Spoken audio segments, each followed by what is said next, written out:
बंगाल में हर तरफ डर का माहौल है। राज्य को महज एक टिप्पणी के बाद आग में झुलसने के लिए छोड़ दिया गया है। लोगों को भारी नुकसान तो उठाना ही पड़ रहा है। साथ ही अब ममता बनर्जी के राज में बंगाल में लोग अपने आप को असुरक्षित महसूस करने लगे हैं।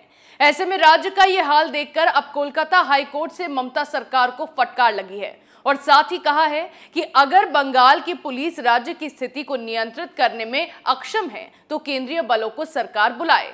क्या है पूरा मामला, देखिए इस रिपोर्ट में। पैगंबर के अपमान के नाम पर बंगाल में मचाए जा रहे उत्पात को लेकर ममता सरकार को कलकत्ता हाई कोर्ट से कड़ी फटकार लगी है। ममता की कार्रवाई के दिखावे की पोल खुलकर अब सामने आ गई है और जिस तरह से ममता बनर्जी के राज में बंगाल को आग में झुलसने के लिए छोड़ दिया गया है, उसके बाद अब हाई कोर्ट ने ममता सरकार को फटकार लगाते हुए ये साफ किया है कि अगर बंगाल पुलिस स्थिति को नियंत्रित करने में अक्षम है तो केंद्रीय बलों को सरकार बुलाए। कोर्ट में सीधे तौर पर हिंसा वाले इलाकों का सीसीटीवी फुटेज इकट्ठा करने के लिए कहा गया है ताकि हिंसा में शामिल दंगाइयों की पहचान की जा सके और उनके खिलाफ कड़ी कार्रवाई की जा सके। बेंच ने ये भी कहा है कि राज्य में महाधिवक्ता को उन लोगों को मुआवजा देने के मुद्दे पर भी राज्य सरकार का रुख स्पष्ट करना चाहिए जिनकी हिंसा के दौरान संपत्ति का नुकसान हुआ है। हाईकोर्ट ने पश्चिम बंगाल सरकार को 15 जून तक रिपोर्ट दाखिल करने का निर्देश दिया है।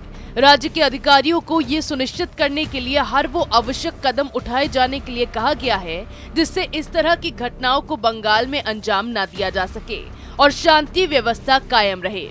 इसके साथ ही कोर्ट का कहना है कि यदि राज्य की पुलिस किसी भी स्थान पर स्थिति को नियंत्रित करने में असफल रहती है तो पदाधिकारी तत्काल कदम उठाते हुए केंद्रीय बलों को बुलाए। बंगाल में इससे पहले भी इस तरह की बातें की गई। हिंसा की आग में झुलसता देख बंगाल बीजेपी उपाध्यक्ष सौमित्र खान ने भी गृह मंत्री अमित शाह को पत्र लिखकर राज्य में राष्ट्रपति शासन लगाए जाने के साथ साथ अर्धसैनिक बलों को भेजे जाने की अपील की थी।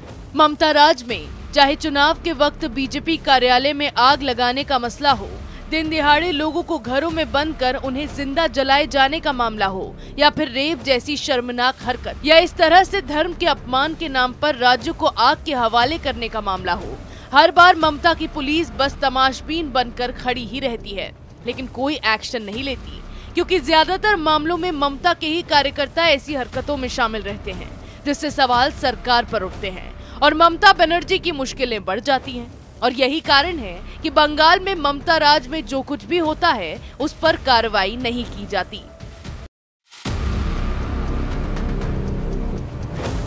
नुपुर शर्मा के पैगंबर मोहम्मद पर टिप्पणी के बाद बंगाल का माहौल लगातार गर्माता जा रहा है।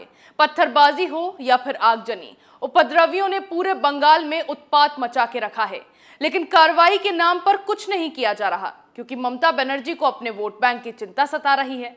जिस मुस्लिम समुदाय की ओर से बंगाल को आग के हवाले किया जा रहा है वो बड़ी संख्या में ममता बनर्जी को बंगाल में वोट करते हैं। इसके अलावा इनमें बड़ी संख्या में रोहिंग्या भी शामिल हैं जिन्हें जरा कुछ कह देने पर ममता बनर्जी को दर्द उठने लगता है। इसीलिए ममता सरकार मामले में कोई कार्रवाई करने से बच रही है लेकिन अब कोर्ट ने भी ममता सरकार को बंगाल की स्थिति देख लताड़ लगाई है और अगर एक बार इस मामले में केंद्र का हस्तक्षेप हुआ तो उसके बाद ममता बनर्जी को कोई बचा नहीं पाएगा। ऐसी खबरें हम आपके लिए लाते रहेंगे, तब तक के लिए देखते रहिए कैपिटल टीवी।